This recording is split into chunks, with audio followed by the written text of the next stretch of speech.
The cloying aroma of hospital-grade disinfectant hung heavily in the air. During her 3 years of training, Isabel Grant had always despised the acrid clinical stench that adorned every ward she'd ever worked on. Now, as a newly qualified staff nurse, the pungent reek seemed to follow her wherever she went.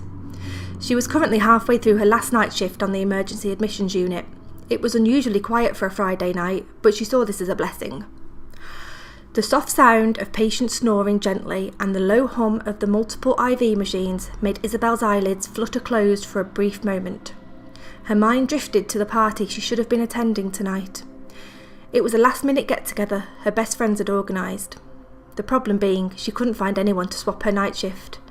So here she sat, looking over the paperwork of Mrs. Bennett, the 76-year-old paraplegic with yet another urine infection. Nobody had informed her that the life of a nurse would be so socially reclusive. "Sign this!" Isabel was swiftly jolted out of her reverie to find Sister Wilkins standing above her. Her immediate was a battle-axe of a nurse. She was a thin, wiry woman with greying hair pulled back into a bun so tight that Isabel wondered if it gave her a permanent headache. Maybe that was the reason why she was so grumpy all the time. "Excuse me," Isabel replied. "Fluids, girl. I need you to countersign these for Mrs. Harris. Seriously, you new nurses need to spend less time with your head in the clouds and more time concentrating on—" Before Sister Wilkins could finish her rant, the doors to the emergency admissions unit were abruptly thrown open. 2 porters appeared, pushing a bed at the entrance corridor. They banged and crashed against the walls as they came rushing through. The racket was enough to wake the dead. Thrashing around on the bed was a young girl, probably in her mid-20s, dressed in skin-tight jeans and a lacy white tank top. Blood streamed in rivulets from a deep gash in her head that extended from the top of her scalp down to the centre of her pale face. Tendons and bone were visible under a large fold of skin, and smaller wounds peppered the edge of the laceration. Pink froth poured from the girl's gaping mouth as she shrieked and wailed incoherently. Isabel wasn't prepared for this. She'd only been qualified 2 months. She hadn't encountered an unexpected emergency before. This situation was unorthodox. Usually there were handovers given, a plan in place. Patients just didn't arrive on the ward bleeding heavily from a traumatic head wound. This was her time to shine.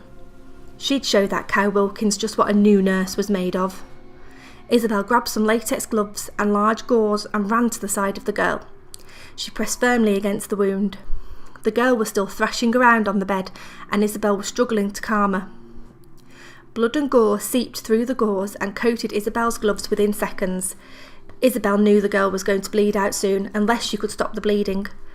No matter how much pressure she applied, the flow of crimson continued to ooze down the young woman's face, congealing in a puddle at Isabel's feet. Suddenly, the shrieking girl became motionless.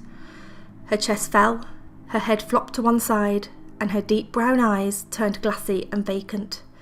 "Call the crash team!" she yelled, positioning herself over the girl. With one hand over the other, she began to compress her chest vigorously, softly mouthing the Bee Gees song, staying alive to match the correct tempo. Help arrived and the defibrillator pads and an oxygen mask were attached to the lifeless girl. The monitor showed asystole, a non-shockable cardiac arrest. Isabel knew her efforts had been futile. The girl had lost too much blood. She couldn't give up, not on someone so young. Again she positioned herself over the girl and proceeded with chest compressions. The girl moved. Not much, just a twitch, but she moved.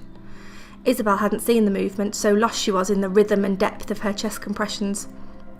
The monitor still bleeped asystole. The girl moved again. An arm lifted this time. Isabel stopped, confused. Her chest compressions must be more effective than she thought. She looked at the monitor, still asystole. It must be a faulty set of pads. She turned to look at the girl. Inches from her face, the girl had sat upright, gnashing her teeth. Blood and saliva dripped down her chin and stained her white top. A black tongue extended out of her mouth, almost as if it was tasting the air. Isabel screamed. The girl lunged at her, sinking her teeth and ripping a chunk out of her throat with a wet, smacking sound. Arterial blood shot from Isabel's wound, adding further gore to the scene of carnage.